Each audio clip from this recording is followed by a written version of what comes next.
What is up, guys? It's your boy Cheeseball once again. Here I am doing a little commentary on this video that I recorded of myself earlier today working on my handstands, and there I go. I didn't think I was going to do as good as I did there. I think if I would have leaned forward a little bit more with my feet, I would have been able to do a press up or a floor press. I think that's what it's called, right? Like where you're doing a handstand and then you go down and then you go back up.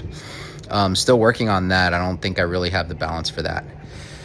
And what you're going to see here is me not setting up the camera properly, so I go out of view, but I'm actually on my hands for a little bit longer.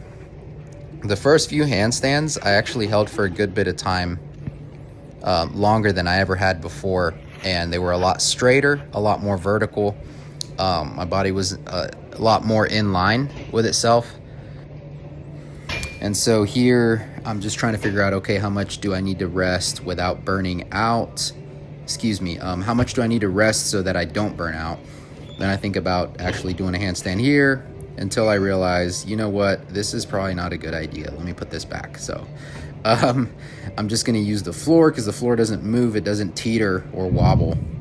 What I do with there with my stomach, I think like sometimes I have a habit of like checking to see if my abs are setting in or not, and so I do this thing with my stomach where like I place my hand on my stomach, and it's also a form of self-soothing, obviously. You know, typically when you see someone like touching their body a little more, like they're messing with their hair, or anyway, that's like slightly off topic, but we're going back into it. Boom. Okay, here we are again, holding it a little bit longer. This time I wanted to hold it in place, in part because I wanted to stay in frame and I didn't want to wander off again. I guess I still haven't learned that I really needed to adjust the camera, and it took me a couple of attempts before I decided to fully adjust it in a manner of which was going to be beneficial for this video. So yeah, anyway, here I am just contemplating life, thinking a lot. I have a really nice view, by the way. There's a window up there. You can't see it, but it's on the second floor, and this turf is actually in the YMCA on the second floor, along with a weight room that is out of view. You can't really see, but up on that second floor, you get a really nice view of the city. It's made like in a right angle in the sense of like as far as the floor plan is concerned, and so there's a section that runs perpendicular to the turf and weight area. Anyway, here I go once again, trying to do my best to hold this handstand as I work on this commentary here. And I'm out of view again. What the heck? Anyway. So anyway, practice makes perfect, guys. And so here we are again. That includes voiceovers for a commentary. And I'm going out of view once again. But see, anyway, back to the windowsill there. I have a really nice view of the city up there, and I wish I could have showed you guys that, and I don't think I ever did. Instead, I just sort of decided to take a small little break here and a breather because I was starting to sweat a little bit, and my upper body was starting to cramp up a little bit. Not cramp up, sorry, but like I was starting to hit muscle fatigue, and I knew that I needed to recover some of that lactate. But maybe lactate is good because I was starting to build up some lactic acid there in the muscles there. They're starting to get tired. I need that to clear out. And so boom, okay, here we are again. That is more of like a headstand going into a handstand. Eventually I did get that. And so you'll see that here in a little bit. But once again, I'm just kind of contemplating life, thinking, okay, let me just sit here. I don't want to keep doing this over and over too soon. I don't want each attempt to be too closely together because then I'm not getting proper rest in between. And man, yeah, calisthenics is tough. And actually where this came from was me seeing other people do it and like seeing like, okay, that looks cool, but also just really seeing how disciplined those people were in order to get to that place. Like it takes discipline, it takes consistency and commitment and dedication. Oh, there I go, trying to go back into the handstand from the headstand, but it takes dedication, and it's a new frontier that I hadn't really tried yet or conquered as much, and it's something that I really wanted to do. And I'll be completely honest, like in part, I was hoping to do this to kind of like boost viewership and to kind of get more people on the channel. There was this guy here recently that commented on a video where I was doing a handstand. Oh, look, it's the handstand man, you know? And I actually went to high school with this dude. I'm not going to name drop here or anything, but it just made me think like, oh snap, that had a nice ring to it. Oh snap, you know, what if that's the next frontier? Oh, I see it, you know? And then like if you were to take your hand and draw out a logo, a title, a bit for, you know, anything regarding showbiz, then of course that would be that, you know, that would be something that could go into that could be used for that. Yeah, as far as like seeing how this ties in with like the Lord, well, you know, it's a part of like dominating your body in the sense of like having control of one's body. And, you know, here lately, I've been having a little bit of issues with that in the lust realm, you know, and like online and things like that. And so that's really something that I really need to work on and have repented for, and have gone back into after repenting, and then have just absolutely like, what's the word? Self-sabotaged for myself in times past. And I know it's wrong, and it's one of those things that is one of life's greatest struggles. Everyone's got struggles. Everyone's got like different vices. And I think for me, it's always been this one, you know, it's been corn, really, the P word, right? And I've like fought it to no avail sometimes, because really you're not supposed to fight it. You're supposed to run from it, flee youthful passions. You know, how does a young man stay pure, you know, and all that he does, as the Lord says, by keeping it according to your word. And then part of fighting those youthful lusts and youthful passions, honestly, is to flee. You're not supposed to really fight it. You know, similarly to how, like, if you're like fanning a flame, think of a flame, you fan a flame, or you're like swinging at a flame, it's just gonna make the flame grow. And so similar to like lust, if we were to picture it as a flame, you're just gonna make it grow more the more you fight it. That's why it feels almost impossible to fight. And so when you replace it, you're supposed to replace it with something else. And really that's the word of God, and following God and staying committed to him and his word. That is true.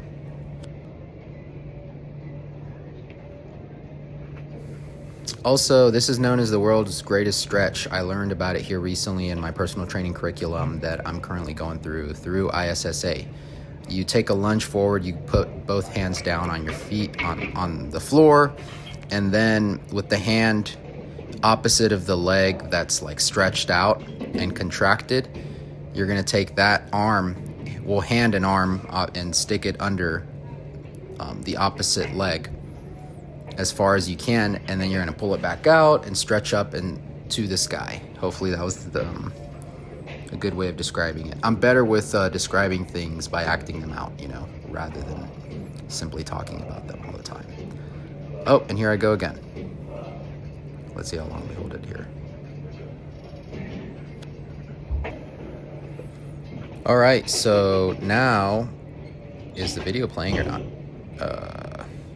I can't hear the video, but anyway, I'm not really sure what I'm doing here. I guess I thought that I was, you know, maybe it's helping in some sense. Like, I'm working on having less points of contact on the ground, so I'm relying more on my core, as well as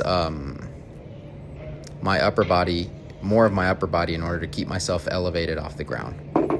And so it's a combination of both core and upper body work, calisthenic wise, and as far as calisthenics are concerned. So, but yeah, that did something there, hopefully, you know, and I'm thinking that as I look out the window and try to look for birds and clouds, and as I look for more cars that could point to something, or I'm just crazy. I don't know, but I digress. And so here I'm going into a stretch. All right, so boom, finally trying the headstand into a handstand once again, and I'm going back down. You know, this part here is actually a little bit more tricky than it might look. And then I fell over to the side. Thankfully, I have a practice with falling. through the Marine Corps and through the police academy. I learned how to fall. And I'm not perfect at falling. I don't think anyone is, really. It's going to look ugly sometimes, but essentially you're trying to either roll if you can, or you slap the ground with your arm, not your hand. If you try to break your fall with your hand, you're going to potentially break your wrist or your hand.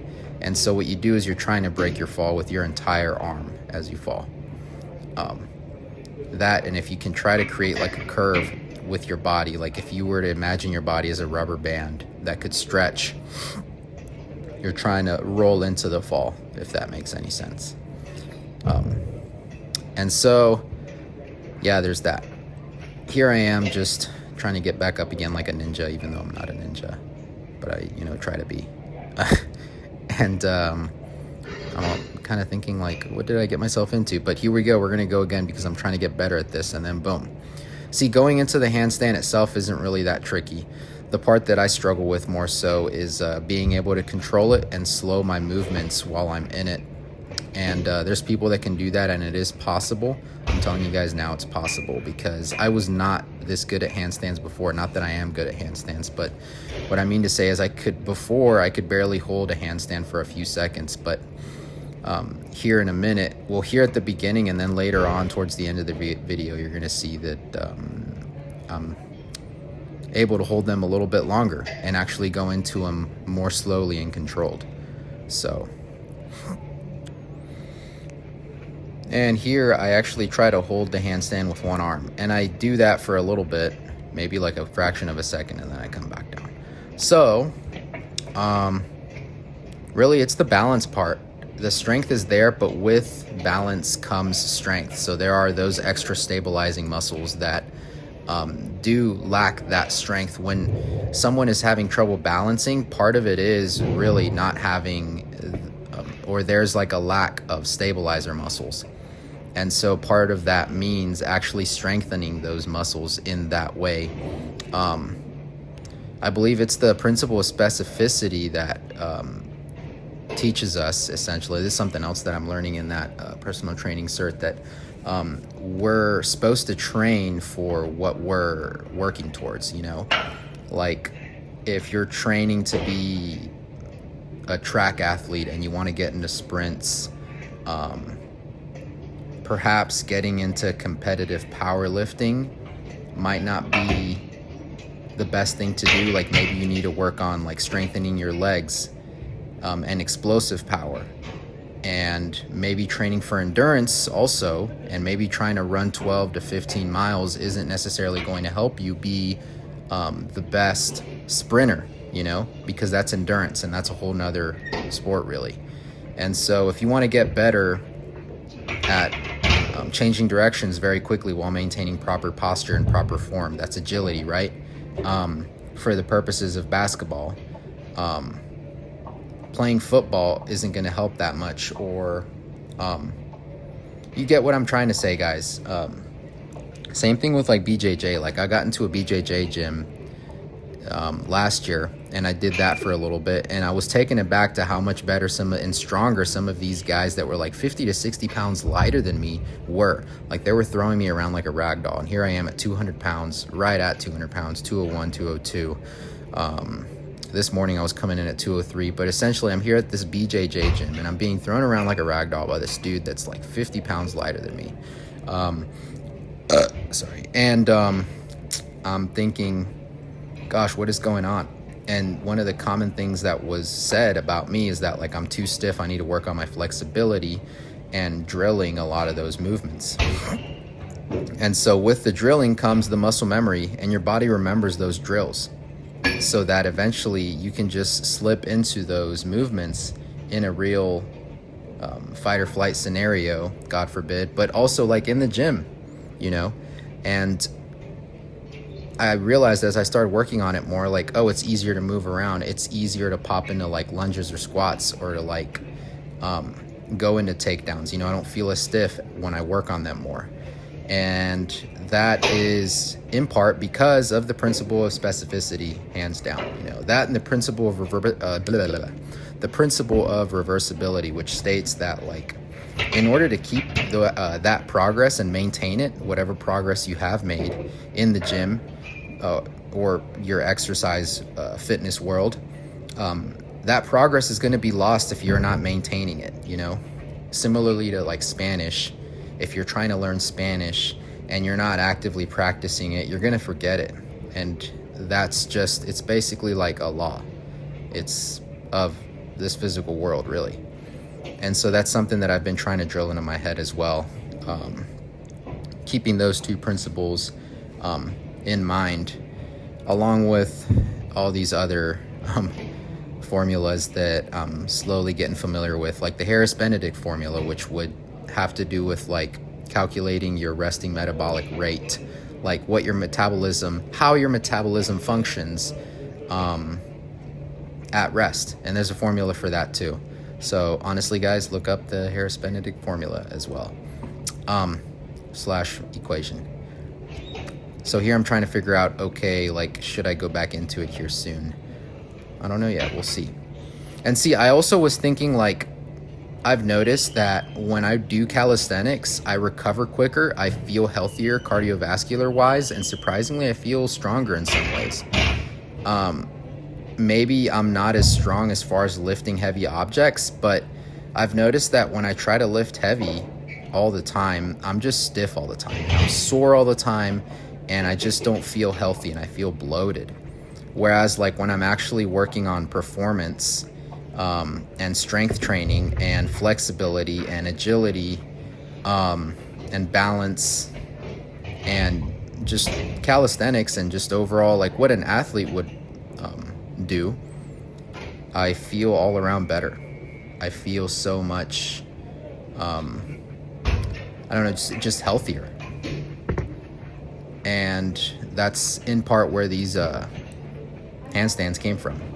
And also, I guess, because they look flashy and GL, like, not gonna lie. So, and here I am just stretching out the knees because they're kind of stiff because I was doing legs the other day. How about this, guys? Like, I went on a run, and then the next day I did legs. So I'm doing legs basically 2 days in a row, sort of. And my legs are actually pretty strong, but for whatever reason, I have trouble growing them. Like, I can probably squat close to 400 pounds just for one rep, you know, but like one good rep, but you know, I just have trouble growing them a little bit. And you know, they look decent, you know, at least I think, you know, subjectively speaking. And of course I'm going to give them a decent rating because I'm me, you know, but I think that's important too. I don't think there's also, I wanted to make mention of that too. I don't think that it's like being stuck up high and mighty or like egotistical to think somewhat highly of yourself in certain areas that you excel at. If you do, is it really prideful? I don't know. I mean, as long as you have a good head on your shoulder and like you understand, hey, like there's always room for improvement, I think there's nothing wrong with giving yourself that. And I think in part that's part of who we're supposed to be as human beings, as people made by God in the image of God. Which is why I have a little bit of a difficult time with Calvinism and the whole total depravity aspect of what they teach. And don't get me wrong, we're born in iniquity, as the word says, but at the same time, I think, like, who is that really helping? Like, we're constantly reminded, like, yeah, we suck, human beings suck, you know? And it's only but yeah, well, true, but, like, the Bible also talks about, like, us being made in the image of God and who we truly are and the true essence of who we are. By the way, a blue car just drove by. Blue cars, for some reason, remind me of God a little bit. But anyway, like here in the voiceover. But I think, like, the word also talks about a true version of ourselves. And if the true version of ourselves is who we were originally intended to be, then, of course, if we're walking with God, I don't see how that means that we're totally depraved, you know? And maybe there's a part that I'm misunderstanding here or maybe misexplaining, but it's just some of the things that I have issues with when it comes to that teaching. Because if you notice, like, sometimes, like, I just think, like, oh, whoever's teaching it, it's like, oh, well, it's easy for you to, you know, say that we're totally depraved, or like to say, oh, we don't deserve anything, but like, you're not going through what I'm going through, and you haven't lived my life and I haven't lived your life. And I don't think we should entirely dismiss what people's struggles are, what they've been through, and we should try to put ourselves in other people's shoes and understand them, because that's essentially part of what order is, I think. And the second that we're just quick to dismiss other people's struggles and not try to feel them at the very least, is when that disconnect happens and people start feeling like, well, gosh, does anyone really care about me? You know, like, this sucks. Like, whether, oh, my cousin just died, or my sister got an abortion, or my, God forbid, all those, right, by the way, or like my coworker got diagnosed with cancer or something like that. I mean, God forbid, you know, but still, like, anyway. Oh, dang, the video's over. What the heck? And so anyway, that was just a little rabbit trail of my thought process in my brain and what I constantly go through somewhat on a day-to-day basis, until, of course, I pray. But this is a commentary, and so that's why I just decided to go on and on with all this talking. Anyway, guys, it is your boy Cheeseball. I'm out.